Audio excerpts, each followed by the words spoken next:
Well, hello, welcome.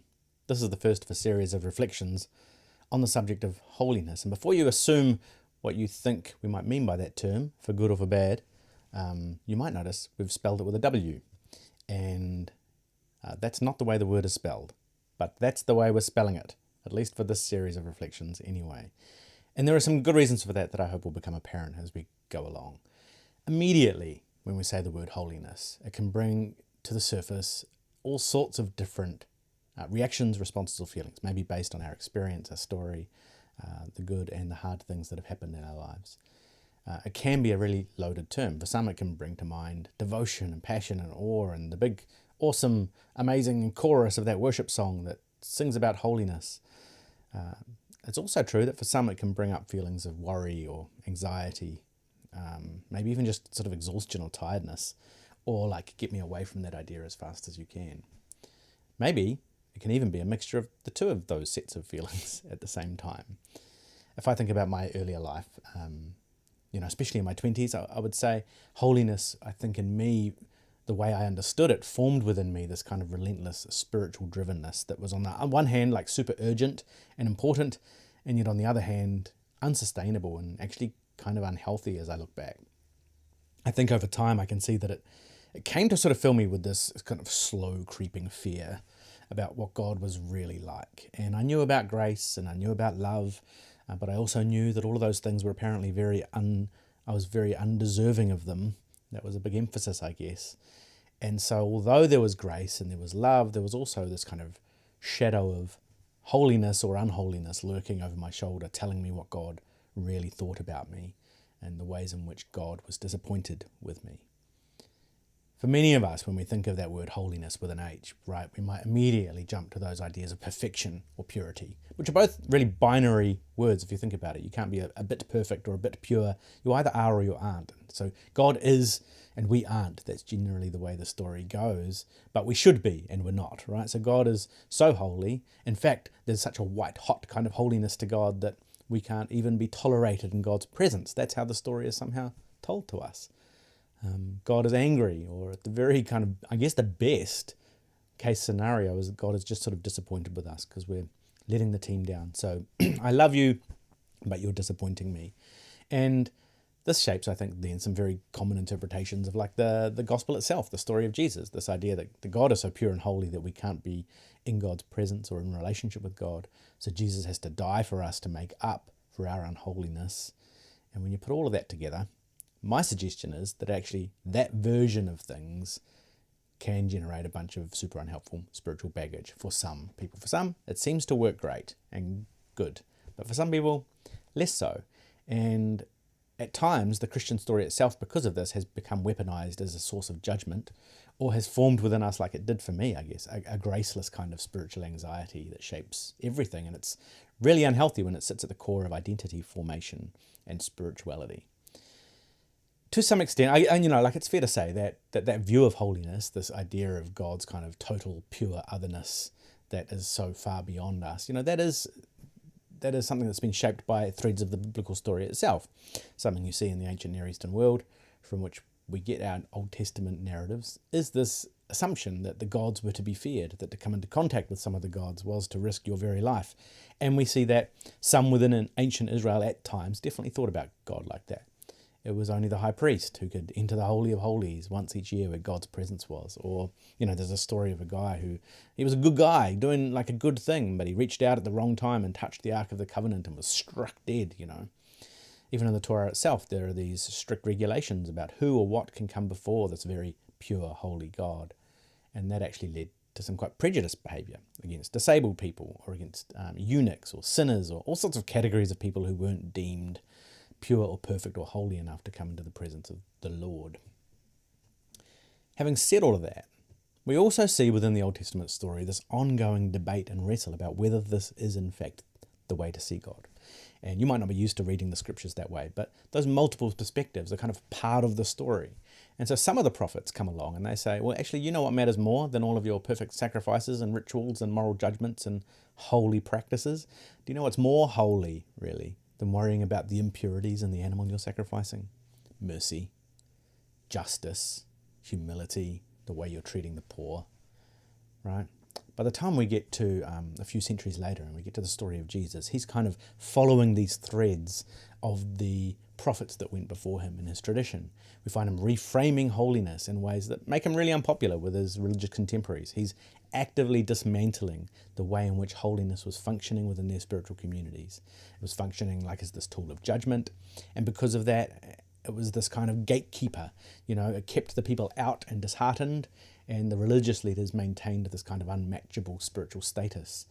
And we see Jesus challenging these notions of holiness throughout his life and ministry. He goes around including and accepting all of the people who were previously considered unholy or quote-unquote sinners. He's unfolding, reframing, and reteaching notions of what matters, of what it means even to be holy. At one point he says in Matthew's account of the story, he says he pronounces these woes on some of the religious contemporaries, right? Some of the religious leaders that are around him. He calls them hypocrites. You give all your tithes, you're fulfilling your holy functions, right? Or what you deem to be holy functions, but you've neglected the more important matters, he says, of justice, mercy, and faithfulness. Right? So we see this different perspective held within the story of Jesus. There is one time he talks about perfection, very early on in the Sermon on the Mount, actually, a very famous speech. You might have heard of it. And during that speech, he says that we should be perfect like God is perfect. And maybe we're like, how could we possibly be so?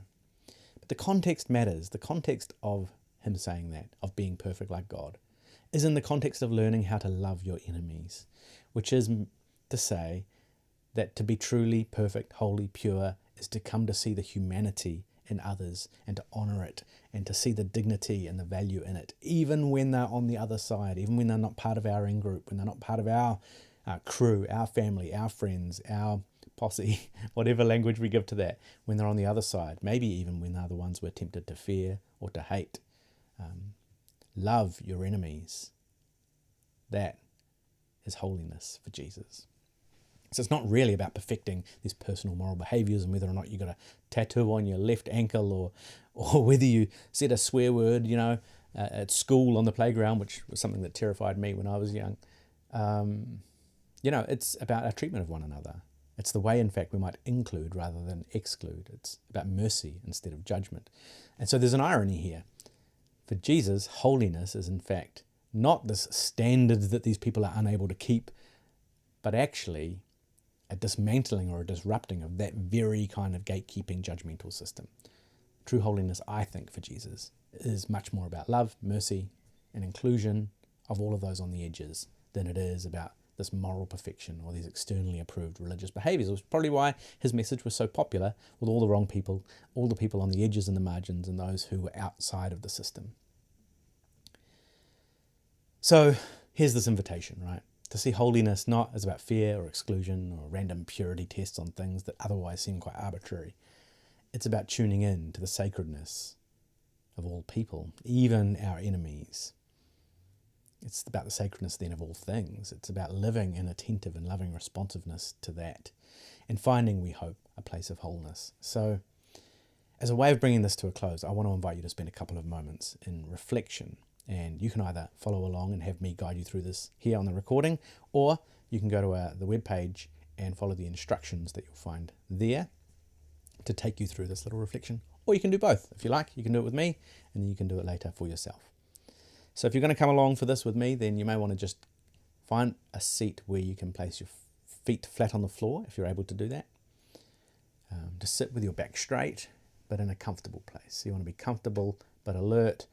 You want to be feeling okay in your body, but not too sleepy. That's the idea. So if you find that spot, then close your eyes. Take a few deep breaths in and out.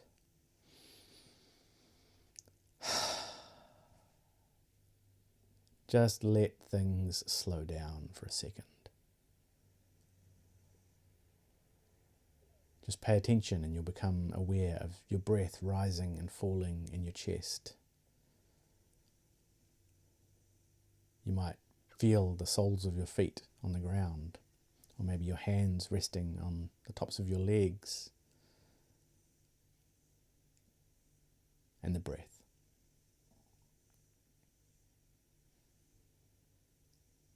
Consider what sounds are around you in this moment. What can you hear?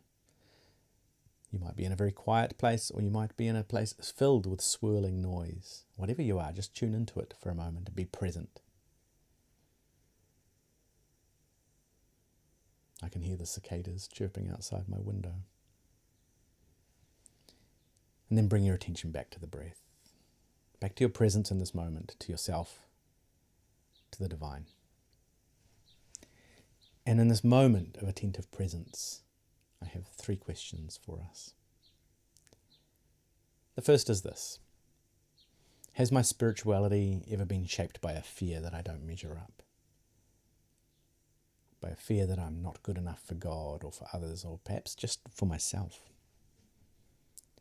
Has that kind of fear ever been present in my spirituality, a little or a lot?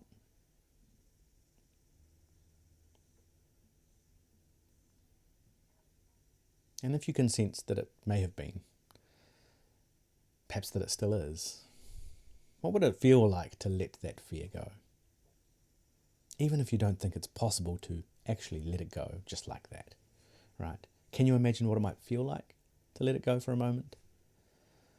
To just live with a spirituality and with a sense of identity that's free from that kind of fear of not being enough. What's the feeling?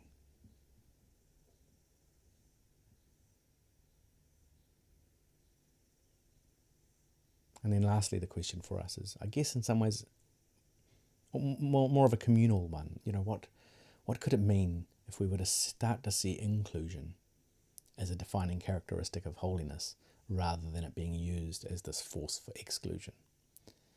What if holiness was about how we welcome and accept, rather than how we push away and judge? What would that mean for our faith communities, for our relationships?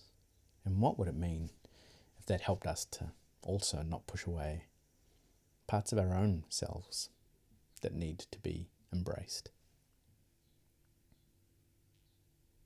So that's a question I want to leave you with. You can sit with those for as short or as long as you need. Thanks for tuning in. See you next time.